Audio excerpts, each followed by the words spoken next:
Do you often filter what you say, how you say it when you're in a group, or what to post, what not to post? Or maybe when you're looking at other posts, you're worried what other people might think of yours? Or if you're at the guild and someone shares something that they've made, do you automatically worry about what other people would say if you shared what you made? Well, guess what? You're not alone. And this episode is going to help you to feel so much more empowered in your own life. And you're going to have so much freedom, and it's very exciting to share this with you. My name is Dara Tomasson, and this is episode 190, Managing What Other People Think, from the Quilter's Coach podcast.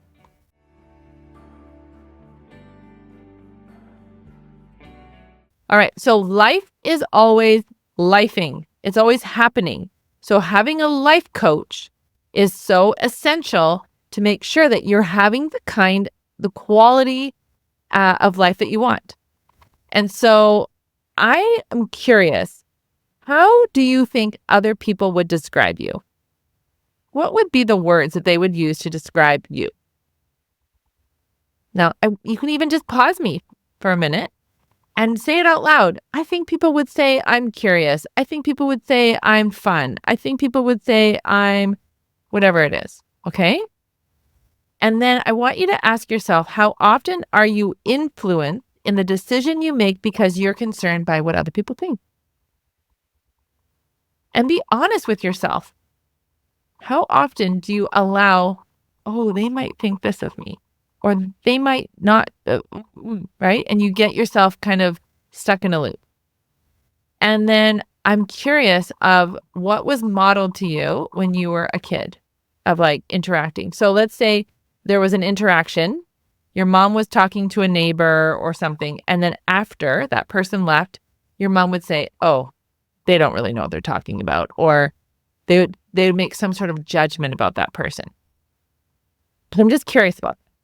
Now, I always share a win. And my win is actually several of my clients who asked for help because so many women in my membership and, of course, all over the world, we all are fearful of what other people think.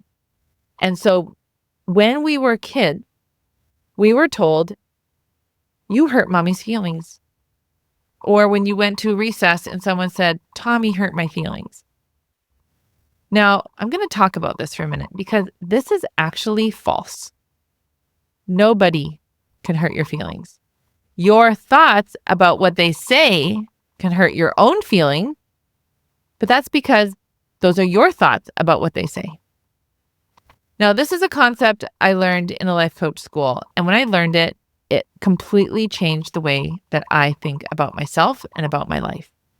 And so when because when I was a little girl and my mom would say, you hurt my feelings, that was very scary for me because I thought, I am a 7-year-old girl and I have the power to change the way my mom feels. Wow, that's scary. That is a lot of power that I hold as a 7-year-old or an 8-year-old. So no wonder we struggle with perfectionism. No wonder we struggle with procrastination or people pleasing. Because if we think that we have the power to make our mummies mad or make our daddy, frustrated, or if we think that if we don't do a thing a certain way, then we'll be, kicked out of the tribe, or we won't be able to go to the movies anymore, we won't be able to have fun, then we're going to stay in a lot of fear. And we are going to allow those people's opinions to mean so much more than what our opinion. Now, one thing is, as kids, we didn't have freedom in that sense. We relied on adults to take care of us. And so that is separate. And that is why we do have those struggles of, if we were abused or verbally or physically, it's like, I didn't have that power. And so that's fearful. And that is something we need to work through. Absolutely 100%. But now that we're adults, We are adults. We make decisions. We have our own authority. We can step into emotional adulthood. Now, in my membership, how it works is when you join, you get these modules, these cornerstone concepts and tools, and then we have the coaching calls that help. So this is actually module 10, where I teach you what an emotional adult is and how to learn how to step into that power. So I want to share this activity we did inside the membership today on our coaching call and why I really wanted to record this for you. And I did this exercise for myself a couple of days ago in my own self-coaching, and I really wanted my clients to do this because one of the things that I discovered in myself with my own coach was I have some very subconscious patterns that I don't always realize. But of course, having a coach, it's like finally putting a mirror to those patterns. So I have a fear of outshining other people. So I will, if I get too popular or if I get too much attention, I will feel bad because then other people might feel not as good. And so then I will like sabotage myself, or I will say something that I wouldn't be super proud of. Like I might get upset with my kids at a drop of a hat because it's like I don't want to feel too good about myself. And so I see this a lot with weight loss. Well, you'll be doing really well and it'll be going really, really well and smooth, and you'll like be feeling your feelings. And then someone will make a comment and say, oh, you're looking really good. And then you get triggered by that because you start thinking like, oh, they only like me if I'm skinny. And this brings back all these old memories of people bullying you, right? And so then what do? You disconnect from yourself and you go and you eat a bunch of stuff. And so I have been able to work through all of that for food for me, for the most part. It's a continuous battle. But I do it in other ways. Okay. So we all do. This is like part of the human experience. But what's been super helpful for me with my clients and then me getting the coaching for my own coach is saying, oh, I have this unconscious, which means it's unintentional model of if I get too popular, if I get too much attention, I will dim my own light. So I will stay up really late one night so that the next morning I'll be exhausted. Okay. So I'm curious for you how you do this. Now, this activity was really helpful to the ladies in the group today. It was really helpful for me. And so imagine you have old-fashioned scale.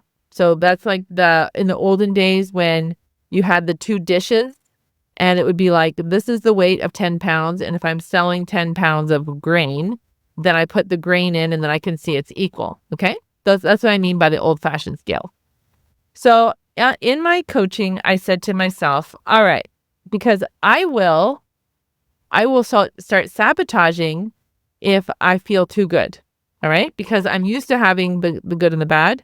And I don't have, and Gay Hendricks talks about this with the big leap on our set point of like how happy we allow ourselves to feel. So on the one side, I wrote down the other things that I love. And so I'm going to share with my client because this is really what I want to highlight.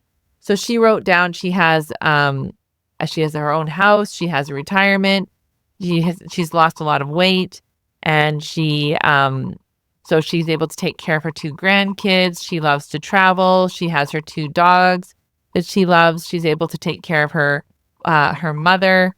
And she is pretty productive with her quilting, and she's really active in a quilting community. And so the weather's been really good. And so those are the things that she loves. And I said, okay, so what are some of the things that aren't so great? And and this is part of like the evening out, the evening out of the positive. So she will sabotage herself. So this is one of them. She will post pictures of her finished quilts, but then worry that people will judge her for being too productive and she doesn't want to hurt people's feelings. She'll post pictures of her travels but she doesn't necessarily post very many of them. And then when she does, she doesn't really enjoy it because she's worried that when she posts these amazing pictures and these great adventures, that other people will feel bad. And then the third thing that she does that's really negative, and she kind of holds herself back, is she doesn't share about her weight loss journey. She doesn't talk about how she's really looked at all the emotional stuff. Like, she hasn't done any of that. And so she doesn't celebrate all of the things that she's really proud of, or she holds herself back because she's worried about what other people think. Okay. So having said that, I know that everyone listening, in some form or another, you do this on a regular basis. Okay? So I want you to do that exercise where it's like, what are all the positive? What are all the negative? And why is the negative happening? So are you saying like, I can't be too happy. I can't have people think I'm too great. And so you put yourself down or you sabotage yourself in some way. I have talked about this book in the past, but The Mountain Is You. And today, one of my clients, she was struggling with self-sabotage. And it's a way for us, we don't know how to cope. We don't have good coping strategies. And so when we self-sabotage, it's a way for us to not actually address the real issue because we just give ourselves another problem that we're dealing with. So I like how she says, we are merely numbing our desires and giving ourselves a little taste of temporary relief. And so she quoted Carl Jung, so that's the Jung. When he was a little boy, he didn't want to go to school. And one day he was at school and he hit his head and he realized, oh, I can get out of school if I hit my head. So he actually started to having more sporadic and uncontrollable fainting spells because it meant that he could leave school earlier. And so he created a neurosis that was because it was like a substitute for legitimate suffering. Okay. So that's for another day, but I just want you to know, take my word for it. We sabotage ourselves when we don't know how to cope. And my goal is to help you learn coping strategies. And so this is the coping strategy and the tool that's going to help you to redirect your brain anytime you do this. And again, it's called emotional adulthood.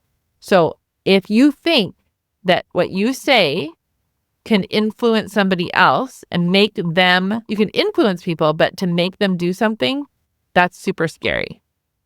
So as a little girl, if I said, Mommy, like, you're not nice to me, or Mommy, I don't want to do what you want to do, or whatever, and then my mom can be mad and have a temper tantrum, then that makes me feel, I'm just being silly here, but it makes me feel like, oh, I have the power to make how adults feel.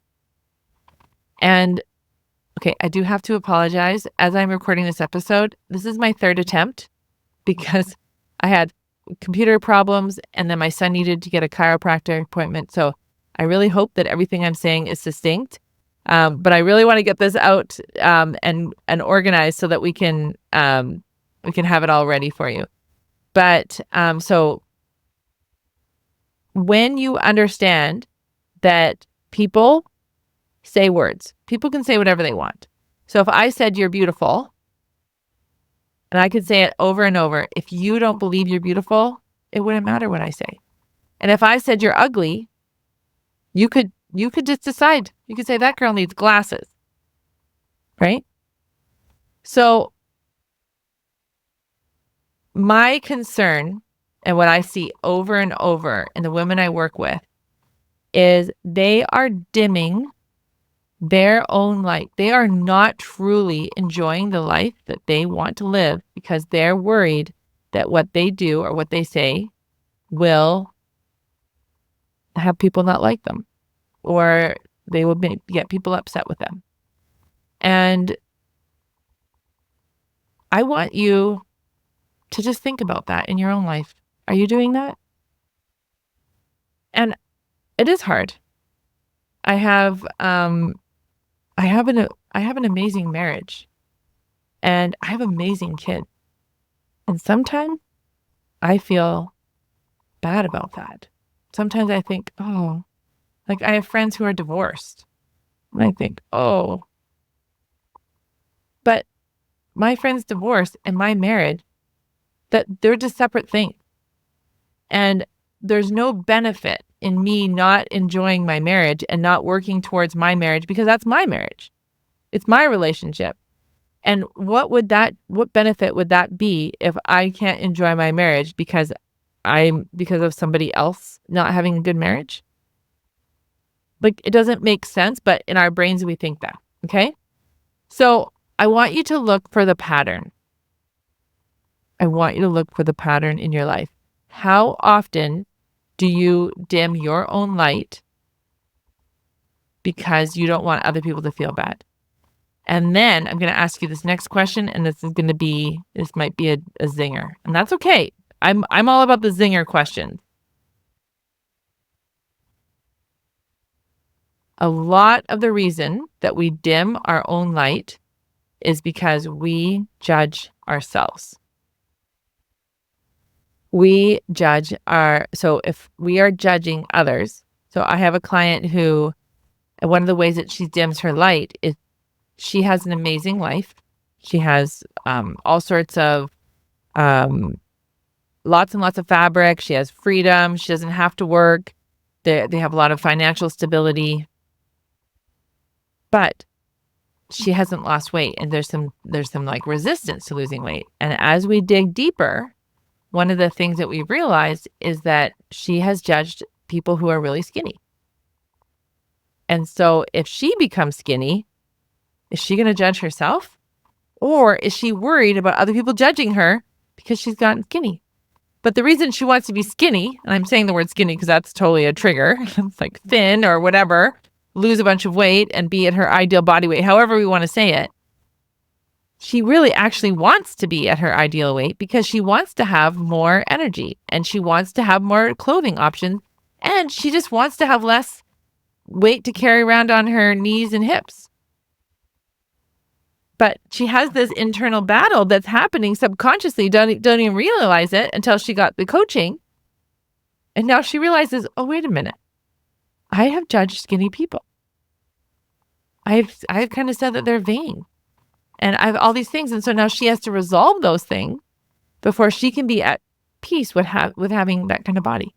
Same thing with women who've been abused. Same thing with women who have lost weight before and had lots of compliments, and then they have so much worry about if they gain the weight back, what people will say. Okay? Lots of things to think about in this episode. You do not have to manage what other people think. What you think of yourself is the most important, and that's not being selfish, and that's not being a terrible human.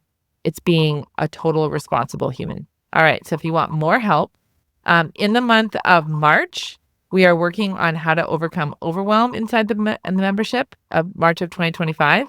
And then in April, we're focusing on how to build this resilient toolbox and resolving conflict in our own life, and how that is going to help us take off the physical weight. You're ready for that? You need to come and join us. If you want to get some free coaching, if you want to get some help on how do I change my worrying about what other people think to me thinking about myself, I only have a few free coaching calls a week. I want you to take advantage of them. And I can give you that transformation, and then we can have a discussion if this membership is a good fit, or if one-on-one coaching is which one works best for you. But you know, because you're here, that life is always happening. And the more tools that you have, just like with your quilting, sharper blades, better rulers, more accuracy, then the better the product. The more tools you have for your life will have a better life for you. All right, so if you're ready for that, come and join me.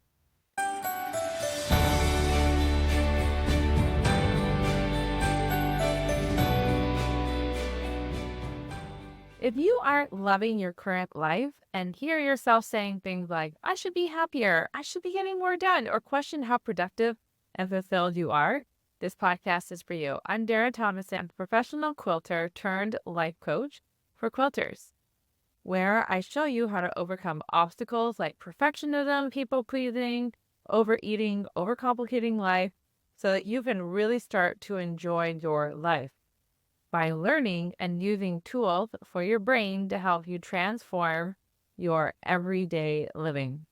Are you ready to make these changes?